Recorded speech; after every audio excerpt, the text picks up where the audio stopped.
Welcome to the Business Life of Husband and Wife podcast, a show based on real experiences in business and life.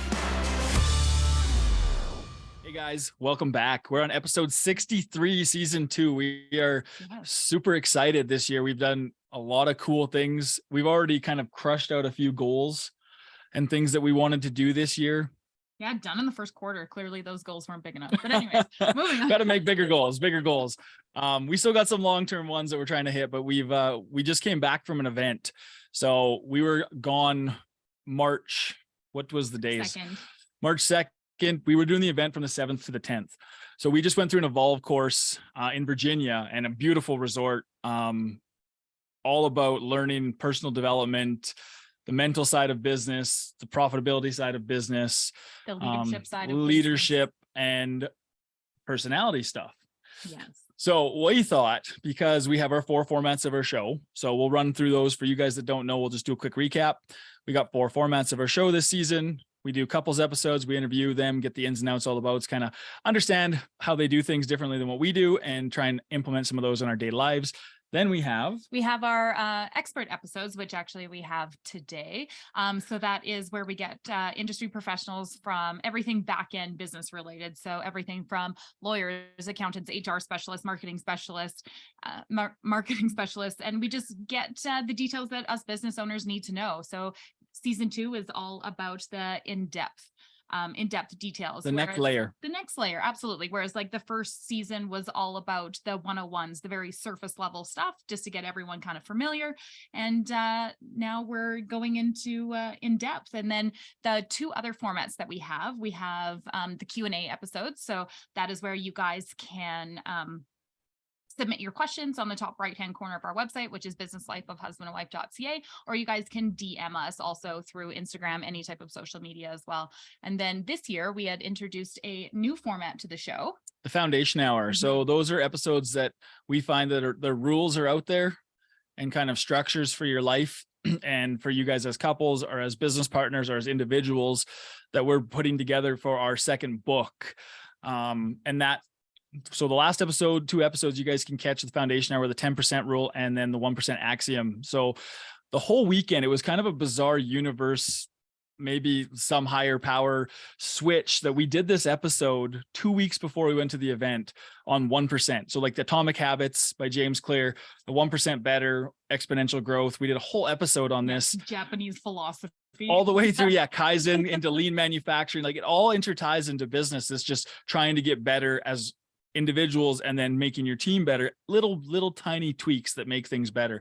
So you guys can go check those episodes out. Those are our Foundation Hour, but that's not what we're here for today. No, we have an expert today, which I alluded to earlier.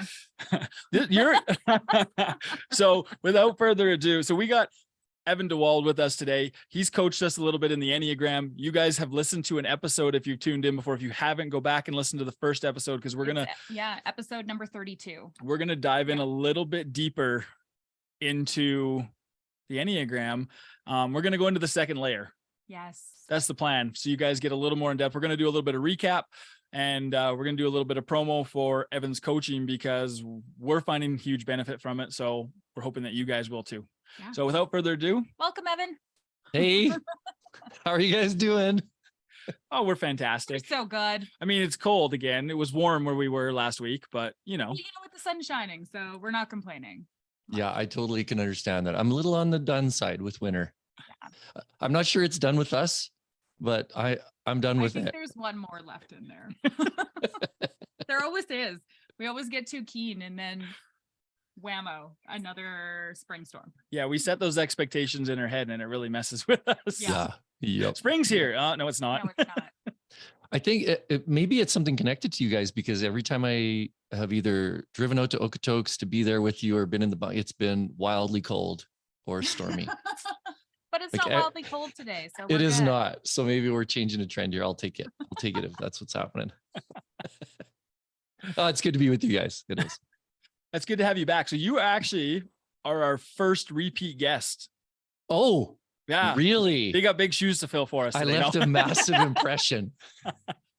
Either that, or I left you with way too many questions and no answers. You're like, okay, we get down to. We're gonna need clarification. That's right.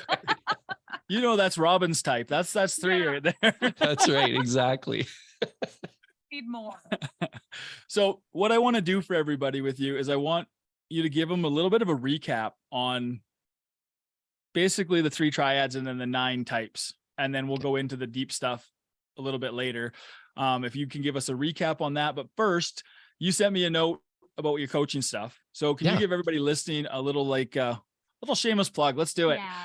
Yeah. A little recap on what you're doing and what you're promoting, what's coming new with Recess Creek. Okay. So I thank you. Obviously for being a repeat customer. I'm definitely, I'll take that every day of the week. At Recess Creek, one of the things that I have learned about my own personal life is I'm just really passionate about seeing people grow. And so to me, I don't actually care whether it's growth personally, if it's growth in the business, if it's just people who are thinking forward about how they can grow as human beings. I think we were made to grow. So that's a big part of it for me. So at Recess Creek, I do both personal development growth, and I help corporations and businesses just like yours to figure out how to make and create more cohesive environments. And so it is my conviction that when you have a staff or a set of employees, or even you as a manager are growing yourself, that translates into your workplace. It creates a more cohesive, healthier, less conflict, more creativity, more efficiency. You'll love that, Robin. All of those things happen because I think that the temperature is turned down on some of the internal messes that are going on in people's lives and stories that they bring to work with them. And so that's one side of it. So I go into businesses, I spend time with them, with their employees, with them as leaders. We talk about how you can get the most out of not only yourself as a leader, manager, owner, in your case, but then also how you can start personally investing in some of those people and get the most out of them. So they want to come to work because they feel like they're being cared for and there's purpose and some of those kind of things. So that's what I do on the corporate side. And then on the personal development side, there are people who are just in seasons of transition in their life. Maybe they're feeling stuck. One of the things I'm observing coming out of the pandemic is lots of folks that are feeling like they're just not so sure what their sense of purpose is about anymore. And that's the whole gamut of us. That's all of us. We feel like that a little bit. So I do some of those kinds of things. So I meet with clients personally, like privately, like one-on-one kind of privately. I'm just this week releasing group coaching, which is really going to be a 6-week kind of look into all the different layers of the Enneagram. And individuals can sign up for it. So you have an actually chance to hear a little bit of a teaching on one of the layers, which we're going to talk about in a second, and then talk about it amongst ourselves, and you'd be able to hear then from other types saying, oh, last week you taught this is what I heard, this is what I'm learning, here's what I'm seeing in my own life and story. And so in a way you get to grow a little bit more holistically around using the Enneagram as a tool for not only your own personal growth, but how you empathize, how you work with other people. So you get to hear all those things. So that starts on the 29th, and I'm doing registrations and all that kind of stuff. Awesome. What did I leave out? For that? Yes, that's what I left out. You can go to my website at www.unpackedpod.ca/coaching. And all of the things I just talked about are there. So everything from how you would sign up for a personal coaching stuff. And then at the bottom is how you'd sign up. At the bottom of that page is how you sign up for group coaching. And it'll be people from everywhere. So it's going to be on Zoom because then we can have people from everywhere join us. So that might be something to think about. I think it's good though, like the whole concept. Like you talked about COVID and people having to lose a sense of purpose. You were alone. Like, you know what I mean? They're kind of trapped. We have a different perspective because our lifestyle didn't really change because we were still calving when it happened. You still have cows. Like nothing changes for us. But a lot of people were stuck at home. And then you get almost a little bit in your own head and you get depressed or lonely or whatever's going on because you can't go out and see the people you normally communicate with. And then you're bringing it in as a group setting where you're actually reminded that there's like-minded people. And we just went through that. That's what I'm bringing it up. Cause like we were kind of going through that same, like, what the heck are we doing here? Like, why did we do this? What are we working on? And what's our goal? Cause we were talking about this on previous podcast, we kind of got our head caved in a little bit by life. We're just like, it was like, you need to learn a lesson, and what are you supposed to learn from this? So we went and did this little retreat, and we met all these people that are either going through similar things or transitions, or they're building different businesses, and they're all dealing with crap. Right. And it was great for just to like sit there and talk to these guys. So you'll have someone who comes on that might be the same type as you. If you've done it, that you'll be like, I'm not by myself. I'm not solo in this, and it's relatable. Yeah. And it builds a community. Yeah. Have you guys heard of the concept of third places? No, I have not. Okay. So this is like a sociologist back in like the late 80s, wrote a book. His name has left me. Ottenberg is his last name. Ray Ottenberg. And it's something The Great Place. In his book, he's a sociologist. He talked about the need for us as humans to have third places. So the theory is, I'll do it as fast as I can. The theory is your first place is your home. Like, so your family, that really close, that's where you go to kind of relax, to rest, recover, all that stuff. Then the second place is the place where you actually probably spend most of your time, which is work. Oh, my stinking dogs are barking away in the background. I'm sure you can hear that. That's why you don't get a Chihuahua. Just like total rabbit trail. Don't get a Chihuahua. Very cute little drop kick dog or whatever you call them. Evan, you don't get any little dog because they're scared and they bark at everything. Yes, that's just barky all the time. Small, get a cat. Yappy. Okay, home, work, where you spend most of your time, typically, and you develop as a human at work in a lot of ways, right? And then his whole theory was that you need third places to grow your civil responsibility, to find like-minded people that like have same passions, all of those kinds of things. And those are the people where you essentially practice how to like, where you practice some of the things that are too scary to do at home and too scary to do at work. So third places might be everything from like a religious community, but it could be a curling club, a sports group, a craft group, your yoga group, your, whatever. It's those people that you have something in common with. And so we should probably have multiple third places, but that's that sense of community that you chose. Like it or not, we didn't 100% choose our family. No, that's a 1 in 600 trillion chances. That's right. We don't choose all the time who we're going to end up having to work with and cooperate at work, but you do, in a sense, kind of get to choose the people in these third places in a way. And so you're practicing out these things, and it's one of the places that can cause us a little bit of tension, but it's tension we choose so we can grow. Anyway, there you go. Third places, you should find one. I think that's 100% true. Cause like this weekend we went down and saw Robin's parents, and we watched her dad. He started hiking with a group of people, and it's like, this is awesome. I can see why people did this. I see why my sister used to go hiking across the world. This is like, he was super excited about, he found something outside of like work and retirement where he's at right now in that transition. That's like a place to go. That's not. Yeah. Well, and he's selected the community of people that he's doing it with. So it's just, it's provided this whole new sense of self to him, which is just like, you just see him like mentally get younger because he now has this community that he can just relate with and just plan adventures with. And it's really incredible to see. Well, it's inspiring too. Like, even like, I don't know, like for me to go to a group of business owners that are sitting in the high 9-figure range in net worth is like, this is where I need to be. And I love like, this is so much fun to learn. It's wild to sit in rooms like that and it's a huge spectrum of the room that we're in, all from people that are sitting where we are all the way through to way, way higher levels. And they're bringing it together, and you have so much in common because you're all doing the same thing in business, because business is very universal, right?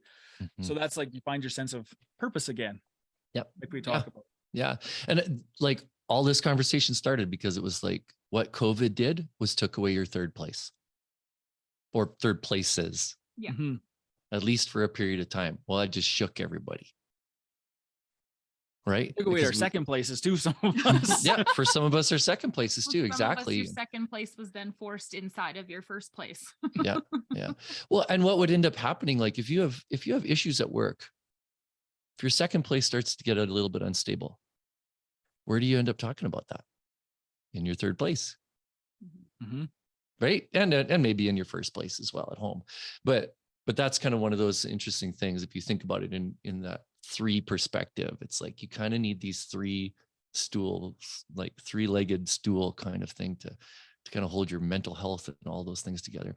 We were on a podcast. I do my own podcast, as you guys know, and we have a particular psychologist that continues to come back every time we talk about a topic, whether it's trauma, addiction, whatever. She almost always comes back to saying, well, this is the place where you process this out in community. She just keeps bringing it back to community. This is where you heal, grow, all those kind of things. Anyway, there you go. It's a wild concept because we talked about it. We did the rule of 3s on one of our episodes. Oh, and when you think about it, because it's the first pattern recognition in our brain. So once we recognize we've got these 3 things, we feel comfortable and it's a routine we can get into. We go to work, we go to home, and we go to our event place, whether it was like knitting club or whatever it was back in the day. We don't have that now, but you go out, or people There's use still knitting clubs. You know what I there mean? absolutely is. There still is, but you'd Stitch and bitch. Yeah, there you go. Robin calls it stitch and bitch. But there's that thing, and that was the whole point of it, right? It's like this pattern of 3s, and it's a super interesting concept of how, because it's the simplest pattern to recognize, when we're missing that one, all of a sudden the pattern's harder to recognize, and you start to lose that sense of in your brain of that, and then you start questioning everything.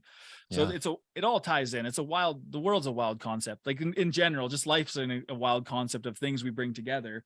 But that's why I want to start talking about what the Enneagram brings for you to start developing those skills to be able to go out into the community and find those like-minded people. Because I think that's the big thing. We need to look inwards a little bit and figure out what and who we're looking for. Yeah. And be aware of when we need to look for that as well. Yeah, those triggers. Yeah, absolutely. And there's definitely some themes of 3 when we talk Enneagram, for sure. Yep. So what do you want? Do you want me to give a recap on the Enneagram as a typing system? Since we're doing the 3s, so let's go with the 3 different types, because that's where it starts. Sure. So basically there are 3 centers when we talk Enneagram. The Enneagram is just basically a personality typing system. Where it is different is that it identifies your unique core motivation as opposed to your core behavior. So we've each got core behaviors that we play out. We've learned those. It's part of our ego story. It's like all that kind of stuff. The Enneagram is actually helping you get just a little bit deeper underneath kind of what's happening. So there are 9 types on the Enneagram, and because Ennea simply means 9, actually, in Latin. And then there's a graph, which is Enneagram. Anyways, there you go. It's pretty easy. But in there, you've got these 3 centers, typical centers. One's the body center. And it consists of the 8, 9, and 1. Then the heart center, which consists of the 2, 3, and 4. And then the head center, which is the 5, 6, and 7. And really what that is helping you to identify when we talk about those 3 centers is really where do you begin? Where do you begin? And so when I talk growth, or I talk even business development, all those kind of things, it's like everybody grows. Like I'm pretty convinced of this. People grow for 2 reasons. They're either inspired to grow or they're desperate. It's one of those 2 things. And depending on your center, I think that the space that you grow is often in the primary space that your type lives in. So I think in my head, I'm in the head center. So I have a head-centered perspective on how or why I should grow and what that should look like. Or when I'm desperate, I want to think. When I'm inspired, I want to think. Okay, so that's the way I would look at it. Am I allowed to pick on you and your types already? Oh, yeah. Absolutely. Okay, good, Throw us good. under the bus. Okay, so Clint, you're the 8, you live in the body center.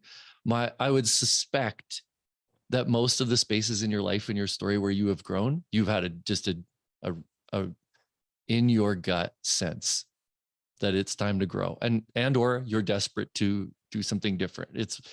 It's happening from your body, from your gut. I call it my malcontent syndrome. There you go. There you go. Yeah, there you go. I do. I'm like, there's something in me that's like, I don't like what this is happening and I need to do something different. I'm bored. Yeah. I call it malcontent. It's just part of whatever I deal with and I have to recognize it. Yeah. Yeah. Yep. And then for you, Robin, like you're the 3, you live over in the heart center. So at some level, it is your heart that's inspiring you to grow, or it's your heart that's telling you it's a sense of desperation. Yes. I'm just going to say yes. Maybe it's out of a sense of desperation to survive Clint and his malcontent. So I'm not sure, but that's probably the husband and wife part, right? You are learning our dynamic very well. There you go. In any event, it's like, these are the centers that you typically begin to grow. And that, whether that's in your skill set at work or you're right. Like I've been coaching a 2 recently. He's over in the heart center. He feels so deeply that he is not able to do his job well. He feels it.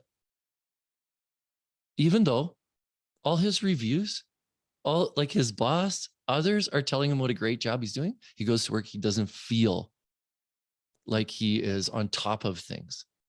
And it just creates this massive like tension and spiraling of feelings around his work, right? That's exactly what's up. So it doesn't matter even what facts he can tell me. Still finds himself over in this space.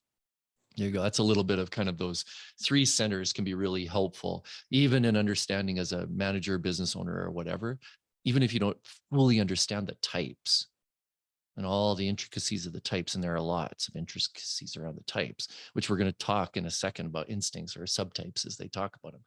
But it's like, even if you know that your employee is coming at this from a body, a heart, or a head, a problem or whatever situation, is a game changer. It can be a real game changer as long as you're paying attention to it. You're doing that one. And I have to agree with that because Robin and I learned that lesson very quickly. So yes, we did.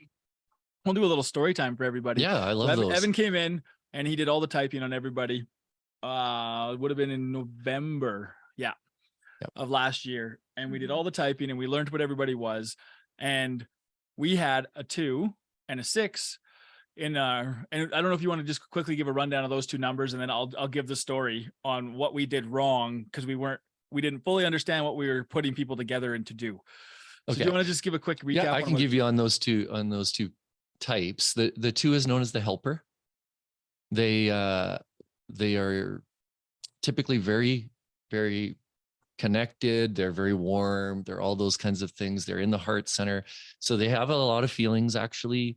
And they have a lot of feelings that are kind of based upon how other people feel about them. So they're, so they find themselves often worrying and wondering how people are seeing them in a lot of ways. But they have lots of feelings. They definitely want to help everybody. They like their helpers and they want to help everybody else. In a way, they think if they can meet everybody's need, then people will love them. But one of the shadows for them is that they often don't know what they need, what their own need is. They can't name that.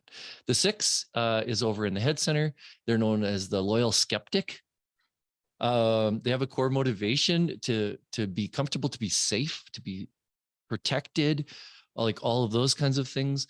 They also are quite interested in being connected. They can be connected type people. But in a lot of ways, they use their head to imagine what could go wrong and how they can keep themselves and keep other people safe. So they They do. They can imagine what could go wrong. Some sixes wouldn't say, I'm scanning worst case scenarios. Some would say they're very vigilant about paying attention to what's happening around them and who and what could be in danger. So yeah. So what happens, Evan, when you put these two people in a situation that's a little stressful? Yeah, like there's some pretty common things that would happen. The six would imagine what could go wrong. They would definitely be looking for proof and pointing out that they had seen that coming.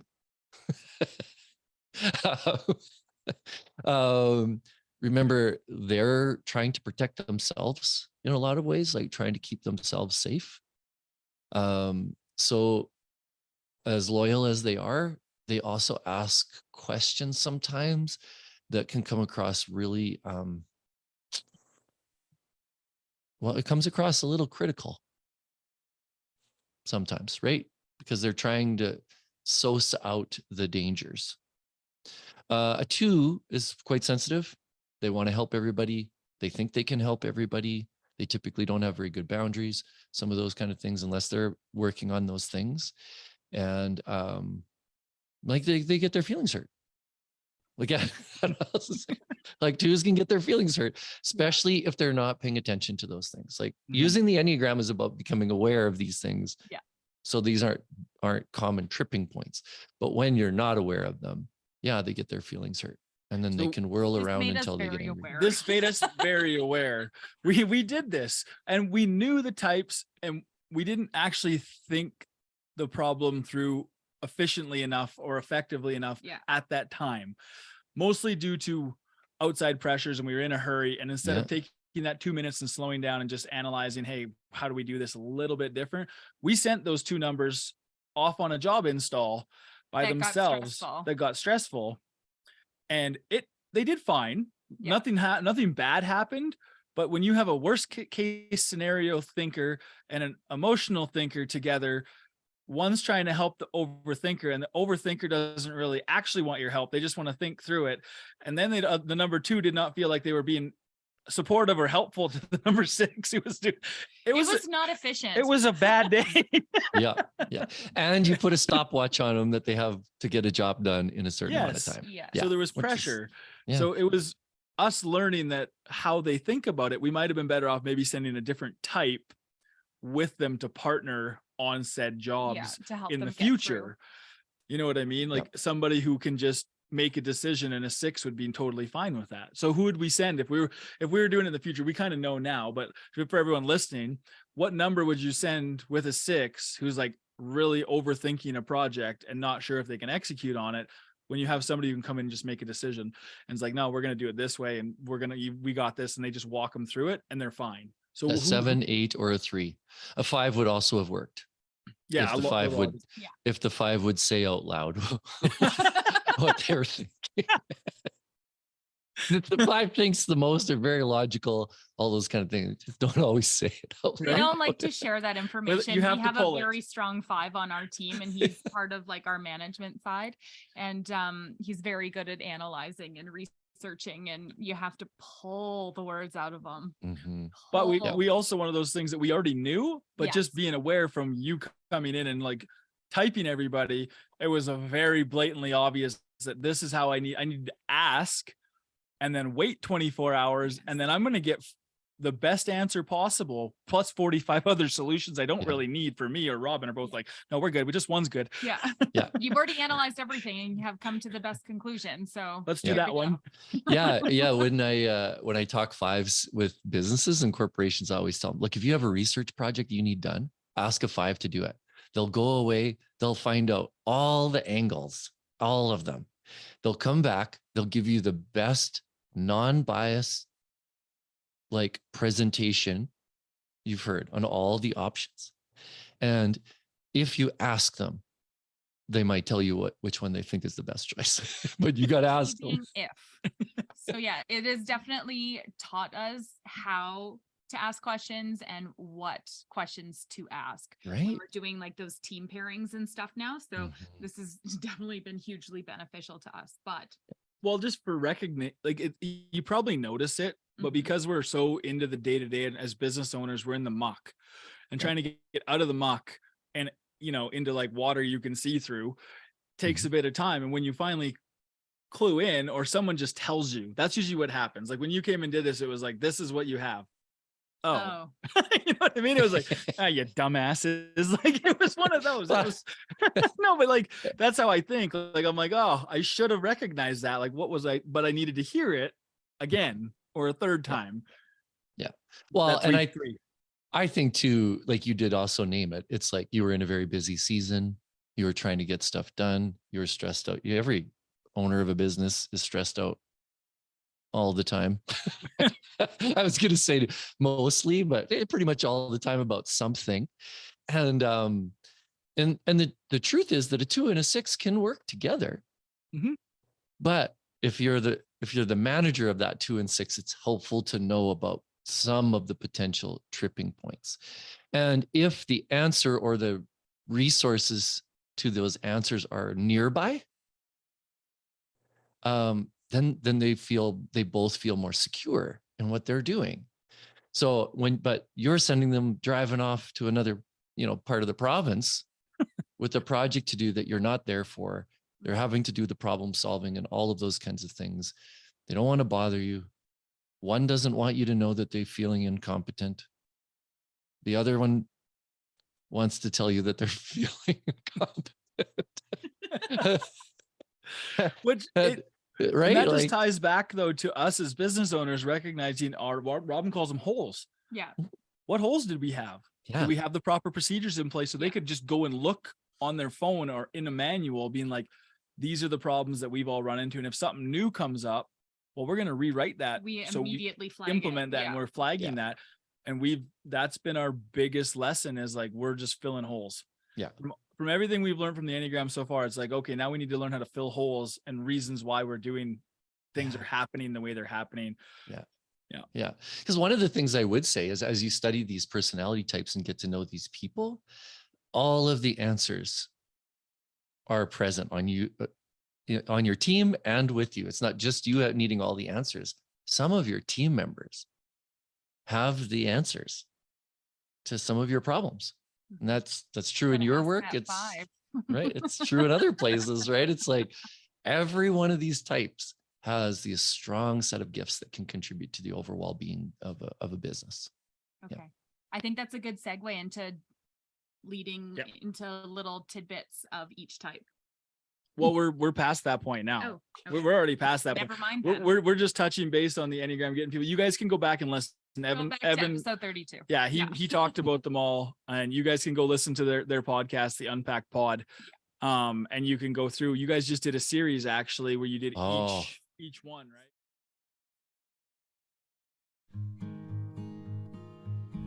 The key to making a beautiful feature wall like this is sourcing the proper material that just happened to be delivered to the site by the installer who brought it from a shop in Okotoks where a crew was planing and milling material that's used for all kinds of things like barn doors, faux beams, and all sorts of custom furniture.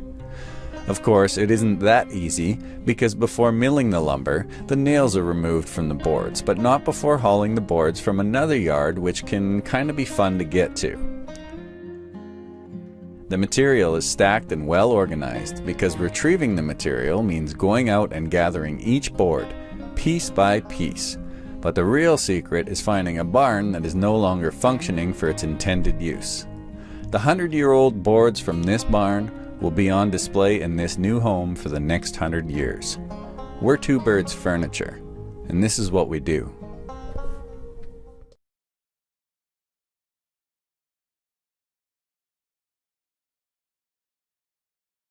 Each one, right? So good. Thank you for throwing that out there. Yes, So we good.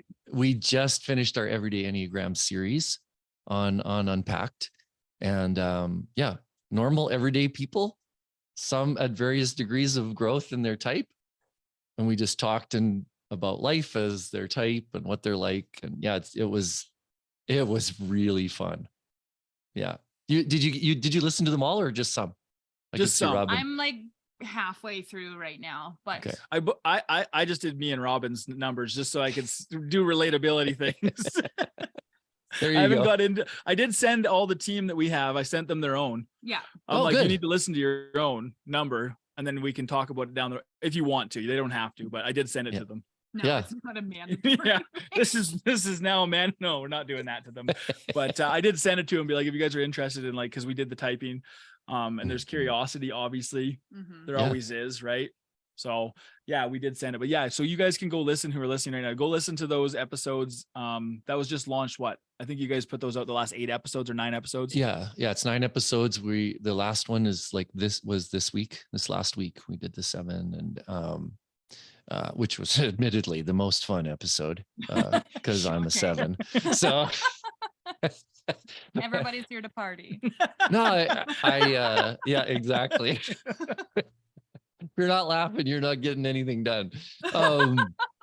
No, it was great to hear some of those individuals just talking about what they are currently learning. Like every one of the guests is in a state of like growth and learning.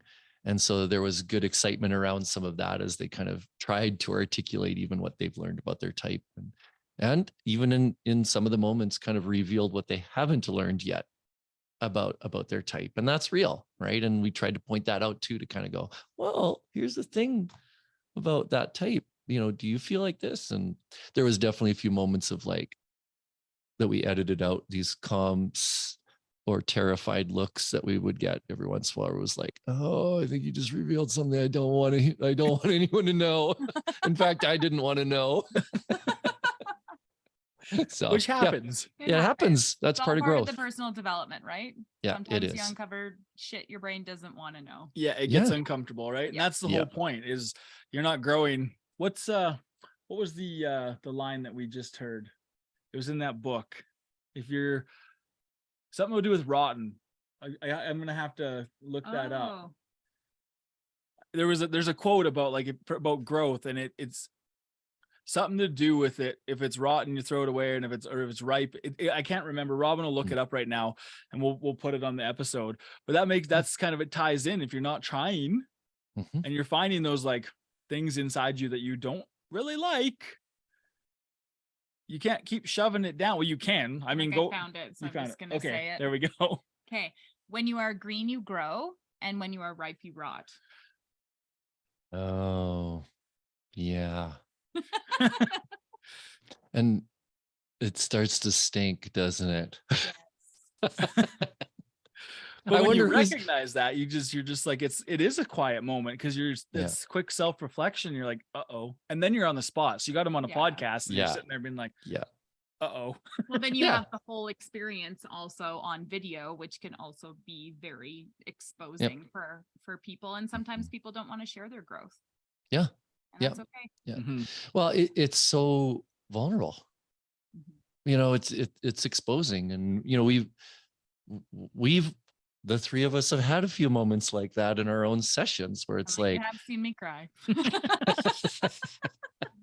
I was trying to be so nice about it, Rob. I don't know. You can just throw it out there. I live with this. Like, I'm used to it. I think one of my favorite quotes that's kind of similar to that one is, it's like, you cannot change what you are not aware of. And once you're aware of it, you can't help but change. It's by Sheryl Sandberg is her name. That's a And good it is one of those really good things where it's like,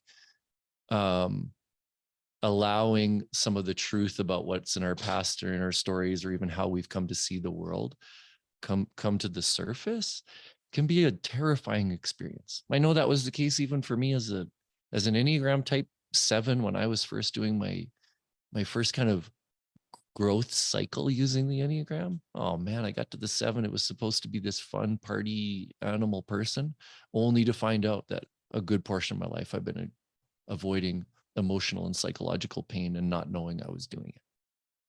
And then going, wow, I wonder how that felt for everybody around me. Whether they Right. knew you were doing it. Mhm.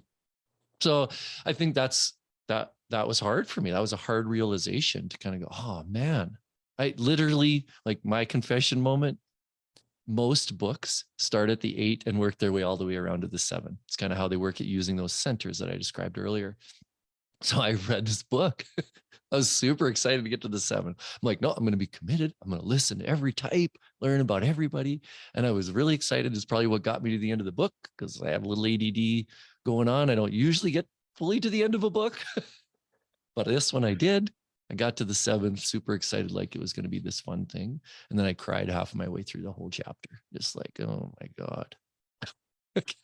Like this is so true.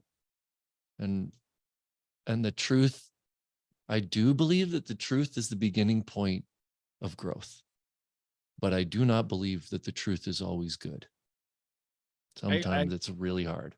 I think I agree with that. That's usually the we'd rather, and we saw it, like we can go back into all you'd rather hear things that are positive or that are false positives about yourself than actually hear, like an actual truth. And you're just like, yep, I'm there right now. And you don't want to hear it.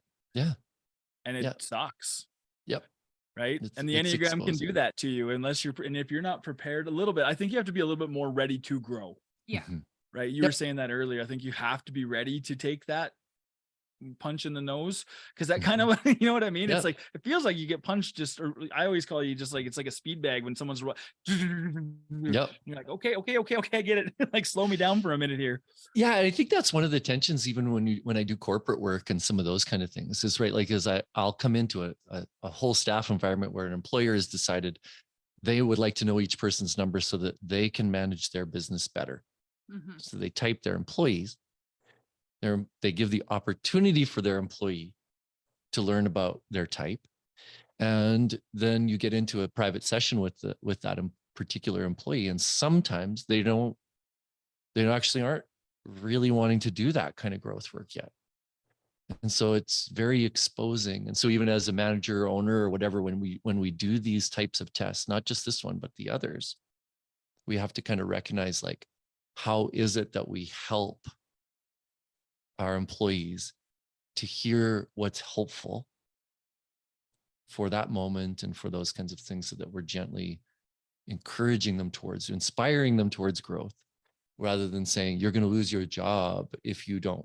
Right. And that's kind of one of those things. The Enneagram helps an employer to listen. That's ultimately what it should do, is realize that it's like, this is me as my type as a manager of a, team or whatever.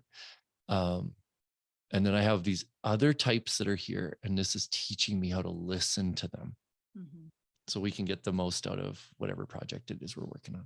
And I think that ties into, it's the whole, it's a portion of your leadership development as a business owner, manager, whatever, is understanding yourself and the people underneath you. Because that's just one step, like that's one part of it. And then you get into so we're going to dive into a little bit deeper into each one now. But then you get into some of the actual meat of the issues, and then it becomes the communication, right?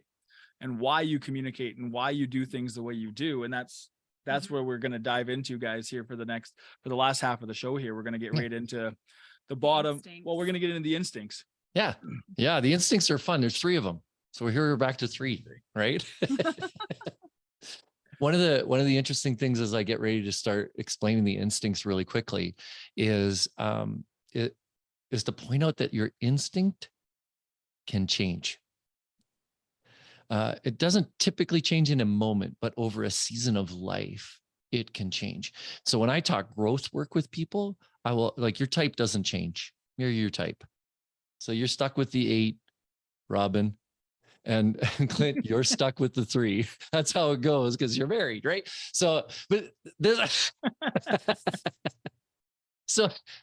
your instinct is one of the ways that you can grow and mature, and there can be instances in life that can alter your dominant instinct. And when we talk to Enneagram, I think it's always helpful to talk dominant. Dominant word is good. It's like you have a dominant type. You got a little bit of every type in you, but you have a dominant type. In your case, Robin, it's the 3, Clint, it's the 8, me, it's the 7. This is our dominant instinct. And then, but we have these other We have components of all of the types. And then we likely have one type that we really disregard. It's not tended to very well. Okay. So when we do instincts, what we're talking about here is how in particular have you come to learn and express your particular 3-ness or your particular 8-ness or my particular 7-ness. Okay. So here's the 3 words. So, and I'll explain them to you, and then I'll hopefully give you a funny story that'll give you some explanation into kind of how they work. And then we can talk about it. Okay. So the first, these things develop out of the body. So they begin and we grow these things as we grow as people. So even stages of life teach each of these 3 instincts predominantly. So the first is self-preservation. Okay, it's an intelligence that essentially causes a person to protect themselves and those that they love. Okay, it happens when you're an infant. Your self-preservation instinct happens when you're an infant. You eat, you sleep, you get what you need, right? Hopefully as an infant, you got all of those things. Eat, sleep, you were held when you cried, all of those kinds of things. Those are the things that are self-preservation instincts. So one of the ways I describe those is like the home. Here's where the instincts can come in really helpful for personal, corporate, and sales. Okay, so I'll throw this out there because I really do think this can really help, especially when you're developing people's spaces in their homes. Okay, so that's my little teaser. We could talk about it afterwards. Okay, but the first is there's deep sense of home in self-preservation, because the home is the place where they feel safe, they feel loved, where they have all the things they need. Self-preservation people often are people who really like routines in their home. They come home, they do this. It creates a sense of comfort, security, all those kinds of things. That's the first one. I'm going to try to go as quickly as possible so we have more time for talking at the end. Self-preservation people pay particular attention to their health and their wellness. They pay attention to their rest. And guess what? A healthy routine leads to healthy rest. Right? So they like to go to bed at the right time. They will work out, they eat, they diet. A self-preservation person, you guys are just dying laughing. We got to talk about whatever you're laughing about at the end of my explanation. It's Robin. Robin's Robin? at 3. That's just what it is. That's my number 1 instinct. Okay, so we're you were describing just describing a day in my life. Okay. Self-preservation. So here you go. Self-preservation people work out so that they feel better. They know that working out will make their body healthier. That's why they work out. There's another instinct that works out for another reason, which we'll talk about when we get to them. So if I don't say it, ask me, because I sometimes forget this. But they're working out, not always so they look good, but so they feel good. That's kind of the reason. And then most self-preservation people are pretty into their resources. They know what they have at their house, what's sometimes, often, not always, but sometimes in their bank account. They know some funny ones. They definitely know how many rolls of toilet paper they have left in their house. You're laughing. How many, Robin? When is the time? When's the time? Like we have 1.5. We have to stop on the way home. Yeah, there you go. Even that you gave a fraction answer, like 1.5, is hilarious. Okay. That is a self-preservation person. Okay. Because no one wants to run out of chamois. Some great examples over here. Just giving some great examples. Okay. So they're doing those things. That's a self-preservation person. You grew that dominant instinct as an infant. Okay, so that's the first instinct that you do grow. The second is your social instinct, and the social instinct is like a play school, kindergarten, grade 1, grade 2 kind of a space where you start to learn about how that particular instinct operates. Let me see. How could I describe this really well? I'm trying to think of the best way to do it. All right. They start to realize that there is safety in groups. So if you think caveman, like self-preservation caveman, eat, make fire, don't get eaten, right? Social pre-cave person, caveman, understand that there's safety in groups. So they start to pay attention to safety in groups. The social environment becomes this safe environment. So they start to learn how to read and interpret a room. Imagine you have these people on your staff, right? So they can read and interpret a room. They pay a close attention to body language of other people, engagement, energy. Are people responding? Aren't they responding? If they aren't, what's happening?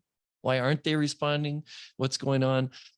They pay close attention to like the contribution that people can bring, right? What are the gifts of these 5 people? How could they make this work environment better, healthier, safer? All of those kinds of things. Like, what did they bring to the table, so to speak? And they're doing all of this unconsciously and for the sake of the group, because they see that as really, really important. They remember details about individuals on your staff. And social instinct people are usually the ones who remember it's somebody's birthday, or that their birthday is coming up, all those kinds of things, so that they can point those things out. And they're really good at knowing what people are gifted at and good at, even when people on the staff don't know yet. Even the person sometimes doesn't know what they're really good. And you go, I think you'd be good at this. I know I know that scares the hell out of you, but I bet you'd be good at it. Right. And they can start to put them in some of those kind of good situations. And then bonding and affiliating is the other word that gets kind of used in that. And that's simply like they know when to check in on others. It's like, yeah, it's time for a check-in with so-and-so. I think it's, I could tell something, they've read and interpreted that somebody's come in with their shoulders hanging low to work for a week. And they're going, what's happening? What's going on? I was in a meeting actually just before I got on this one. I walked into the room. I was in the room for all of like 3 minutes. And it's somebody that I work with the Enneagram a little bit. And I said to him, you have given 4 deep exhales since I came in the room while you're getting ready for this meeting. What's going on? Right? Because it was just like, well, you haven't said hardly anything, which is kind of his MO. But this like, right? It's kind of like, so we're stressed today, are we? And he just hates that. He actually gets really irritated, right? Because it's like the Enneagram coach just walked in the room and is pointing out something that he doesn't want to talk about. And I can't help it. It's like an obsession.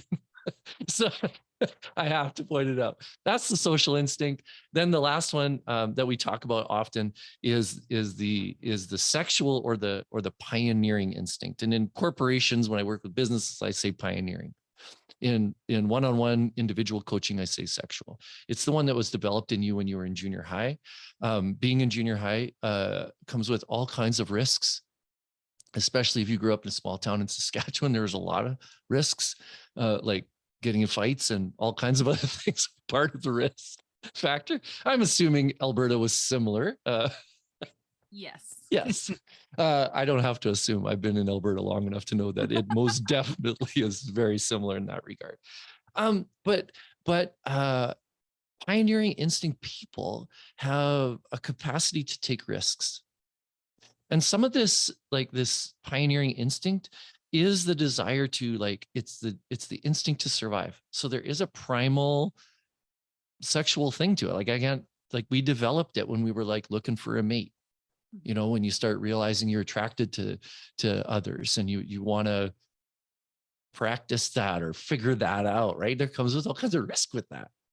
Right. I'm just a skinny, scrawny little kid in junior high with a crackly voice, hey, would you like fries with that? But it's time to talk to the girl, get at it. And in my case, that's definitely what it was like. It was like, how do I take these risks? what's interesting is we take those things into our real life. So even for me, this is my dominant instinct. I will take risks that others of other instincts and even other types, especially as a 7, I can take some pretty serious risks.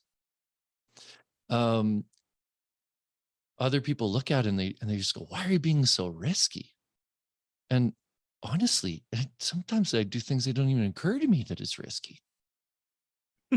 Because a risk-oriented person, like deep down, they believe if it's not growing, it's dead. Mhm. And growth requires risk. Yeah. She's pointing at me for the Yeah, guys yeah, she listening. definitely is. So that's kind of one of those things. Pioneering instinct people do something called immersion, which is like all in a conversation with somebody. They can get overly intense about something they care about. And the way I describe it to people is like they're looking for the sizzle. Like they'll sizzle on anything. They'll sizzle on a passion for business, on a passion for smoking meat or smoking other things. That you can put that whatever you want in there. They can get excited about growth, about their religion, about a project they're working on, whatever it is, they are just looking. And if they find somebody that expresses interest in that thing, so just try me at a party sometime and ask me about the Enneagram, you are screwed. I will corner Trapped in a you. corner. Yes. My wife teases me. She's like, hey, leave that poor person alone. They only asked you how your day was, and somehow you're telling them about the Enneagram. Like, chill. But it does happen to us at parties where I'll get into an intense kind of conversation with somebody like that. And then the last thing that they will do is they'll broadcast. And I love this one. It's one of my favorite ones to describe. It's like fishing. So what I will, and I find myself doing this when I'm in a group of people, I'll like broadcast out something into the group to see who can handle it and who I can it's like fishing. You cast a line out and then you just reel the lure back in to see who's still chasing it. And once you got them, you got them. And I'll do it on anything. So a broadcasting Clint, I think this one, oftentimes a sexual or a pioneering instinct person will just drop an F-bomb in a room just to see who can handle it. Who's going to laugh? Who's going to look like all of that. And then once they see that, then that's the person they're going to be gravitated towards, the person who can handle them and handle it. And the 8 does that a lot in other things. So here's my example. A self-preservation person goes to a party. They know where the exits are, the bathrooms are, the snacks are, but they don't eat the snacks. Snacks aren't healthy. And they go home early because rest is important. Okay. And Robin's looking away once again. A social instinct person probably planned the party. They knew who to ask to make the snacks, plan the games. They know who's leaning in and who's leaning out of the party, like who came ready to party and who came needing to maybe get in the mood to party. They stand near the snacks because eventually everybody walks by the snacks and they can check in and see how they're doing. Right. But they don't need to have a really long conversation with everybody, just to know that everybody's doing okay. Right. And the pioneering person or the sexual instinct person is hitting on somebody in the corner, basically. Or it appears, or that's what it appears. I'm totally joking. Well, I'm sort of joking. They are looking for the one individual that they can really have a great kind of intense conversation with about something they care about. I didn't say this. It's the pioneering or the sexual instinct person that works out so they will look good. So they'll be attractive. So people will look at them and want to engage them in conversation. Sexual instinct people uses charm and humor, and all of those kinds of things. And depending on their type, they use it better or worse. So now, for those 3, yeah. you can be parts of all of them. Like we talked about the Enneagram, you can be all parts of 9. And then those 3, you just have a core where everything kind of sits and where you kind of start at, but you have all 3 are there. So as well. Yes. And they shift like we talked about. Yeah. So the way I like to describe it is if you imagine it more like a stack. So at the top, you have your dominant. So you're back with the dominant instinct. Then you have like a neutral instinct. And it's not all that neutral all the time. Oftentimes your neutral instinct is the instinct that you use to get your dominant instinct, get what you want. So I'll explain my stacking in a second, and maybe that'll give you an example. And then you have one that's fallen off or you don't pay attention to. And so when we talk growth as individuals, but even for people in businesses, I will often use the instincts. I'll go, okay, we don't really need to pay a ton of attention to how you are living out your dominant instinct. You're doing it without trying. But we talk about the other two quite a bit. And usually it's your neglected instinct that ends up causing you issues and or hurt. It's in the space typically that you're not paying as much attention to. You're more sensitive about it or whatever. So my stacking, I'm a close first and second on my stacking when I do the actual online tests. I'm a pioneering as my dominant, social instinct, which is my second, which I learned and developed really well because I led organizations too that were predominantly around community and social enterprise and like all those things. And then I did all those things completely neglecting myself. And like to the point where I couldn't explain why I was so tired.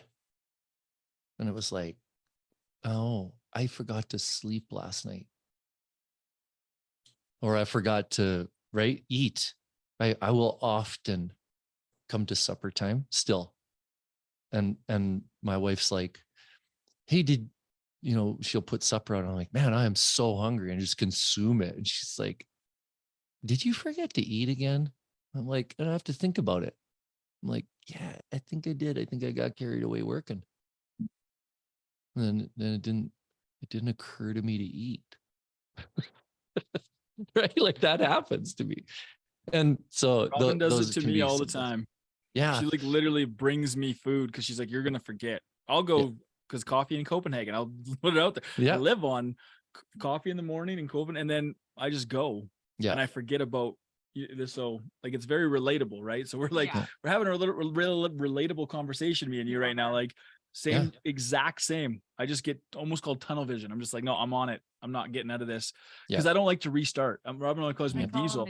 So I don't know if you're like that, but I really I do not like to shut off when I'm so close, or I feel like I'm so close. I'm probably not, but you know what I mean? Yeah. I don't want to shut it off. Absolutely do know what you mean. That's 100% me.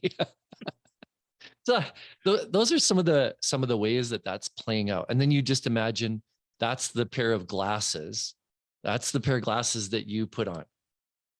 And you look at your 7-ness or your 3-ness or your 8-ness with that set of glasses. Mm-hmm. Right? I just put my old man glasses on so I can read notes. But it is one of those, it's a helpful metaphor for me to recognize that it's like, so the 7 is like, I'm playful, I'm fun, I love to dream, I love to do all those. You just put me in a room with somebody who needs some dreaming done. And my pioneering instinct comes out in full force. And I'm in the head center. So you can tell me your problem. I can think it through, and then I can dream the crap out of it. And even if I don't know anything about it, I can do it. So those are some of the things when we think about being an entrepreneur, when we talk about businesses and we talk about how do we get projects going and keep them going. I'm great at getting a project going. Really good at it. You need an integrator to help you finish it though. Yeah. Yeah. I can inspire you to get your project going like so easy. But oh man, I get bored. So that ties back into everything though. So like you said, you went back through. So is there any more layers? Like there's more layers underneath this and more detail, but like for this episode, we'll talk about, so there's the 3 layers, right? 3 instincts. Yeah. Well, there's the body, heart, and so those are your centers. So you got your centers, and then you've got your actual type, and then your instincts. So we're we're doing the threes, whether we want to admit to it or not. We still are. It's broken down in threes, and it all ties back in to how you approach things. So it's kind of it gets a little bit mind blowing. And if you're listening, you maybe go read and kind of look through it, because listening Or is maybe, one thing. reach out to a coach. Yeah, I was gonna say Yes. that's Selfless I haven't plug. finished my thought I'm like, yet. we know one. We know. And that's kind of my point, is like there's a lot to it Mhm. and a lot to digest. So it's gonna take some time to actually realize when you're doing the things and why you're doing them and why Well, other and to people are doing it. Knowledge that you're doing it as Mhm. well. Mhm. That's Yep. the biggest one. That's exactly. So that's why I want to right. say, like, if you guys are looking for that next level, or you are feeling stuck and you need that little push to maybe, or you're looking for, guidance. or you're looking for that guidance, or that I'd rather just like to push. You get a push. You like a shove. It's time for a shove, dude. Like, Mhm. this is what you need right now.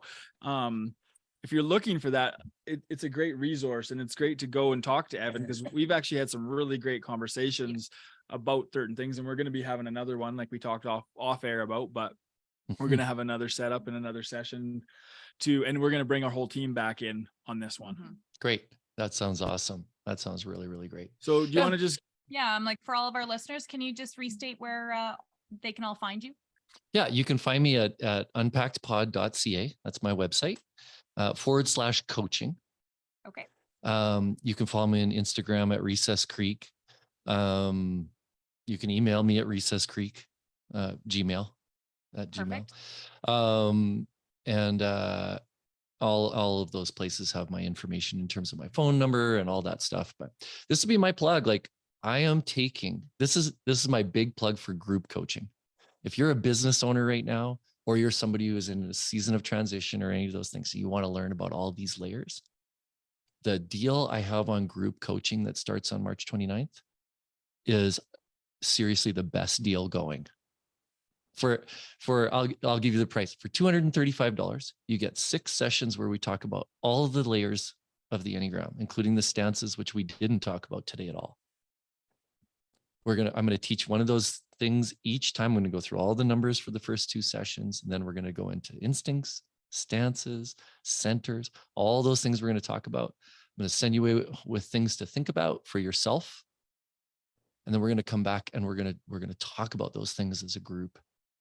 What you saw, how you observed yourself being yourself, so to speak. And you get that. So here's what you have to know: your type to come in. So, and you guys know this. So for $235, I give you a free typing interview at the beginning with just me.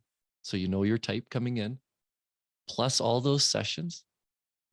Plus, if you want to book individual sessions with me in the 8-week span that we're doing the class, it's a discounted 25% off the individual coaching time. That's incredible. awesome. So Yeah. it is a massive, massive deal. And you'll love this. If you decide to do it and you have already know your type, you can gift it to a friend. Very and cool. I'll type them. So that's my big thing that I'm really trying to push and get people signed up for. It's the best. I know it can be really hard to think about investing money in yourself. A lot of people really struggle with that. They go, well, it's an interesting thing. Like, it's not a lot of money to invest in yourself and it'll change your life, but people don't do it. No. Well, I'll put it in perspective for everybody listening and for Evan as well. Robin and I, we talked about this in a few episodes back, investing in yourself. We just put out almost $10,000 for 4-day course, just for me and Robin to go to learn from people who are at, like we were saying, an 8-9 figure level in business and in mindset. Like, I'm talking, you don't have to do it in numbers, it's just in mindset, way, way further advanced than we are, because we could have used that money for a vacation. We could have used that money for a car. We could have used that money for some sort of material thing that makes us feel good, for an endorphin rush. Right. Yeah. But that's the point, is we don't want to invest in ourselves. $150. The only thing we actually have, if we ever like go broke, is our mind. Yeah. Right. So if you ever go bankrupt, your mind can always bring you back out of it. Or if you ever have a bad session, your mind. So that, to me, is it's super important that we all do this. So that's my plug for Evan. Guys, go sign up for his course. It's going to be amazing. And you guys, I'll put the link in our link tree so it's really easy for everyone to just sign up. And that starts again on March 29th. You got it. Yeah. So thank you so much for everyone for tuning in, listening, watching. You guys can find us at businesslifeofhusbandandwife.ca. Thanks, Evan, for coming on. Appreciate you. Thanks Thank so you much so for having much. me. Bye. Thanks for listening, everybody. As always, like, share, and subscribe to help us grow the show.